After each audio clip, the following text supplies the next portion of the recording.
HHS just released a report about gender-affirming care that nobody on the right is going to read, but they're still going to try to use as evidence. It's called Wolves in White Coats: How Doctors and Hospitals Pushed and Profited from the Fraud of Gender Medicine. And I'm going to get into the meat of it later, but I want you to see this part first. Look at this. Because nothing says neutral scientific assessment quite like a title that seems cribbed from a pulp fiction novel and cheesy cover art from a horror movie called Mad Doctor 4 Surgical Theater.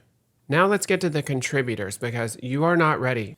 Most of them are affiliated with Independent Women's Forum, a conservative think tank that actually grew out of a group called Women for Clarence Thomas, which was formed during his Supreme Court confirmation fight to push back against Anita Hill and the feminist groups that were supporting her. So we're already playing pretty fast and loose with the word independent. And here's where it gets weird.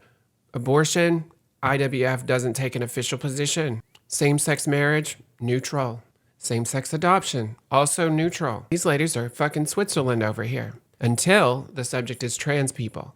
Then suddenly, the Independent Women's Forum jumps into action. They've run campaigns against trans women in sports, produced an entire identity crisis series attacking gender-affirming care, sent people to testify to Congress about the harms of gender ideology, and now several people affiliated with the organization are helping HHS tell us that gender medicine is a fraud. Then there's contributor Aaron Baer, president of the Center for Christian Virtue, which describes itself as Ohio's largest Christian public policy organization and explicitly advocates for policy based on the truth of the gospel. Under Baer, they have fought abortion rights and gender-affirming care, among other things. And then we get to probably the contributor with the most relevant medical experience, pediatric endocrinologist Quentin Van Meter. He is also the former president of the American College of Pediatricians, a tiny conservative splinter organization, not to be confused with the American Academy of Pediatrics. We've discussed the ACP before as part of what Amara Jones dubbed the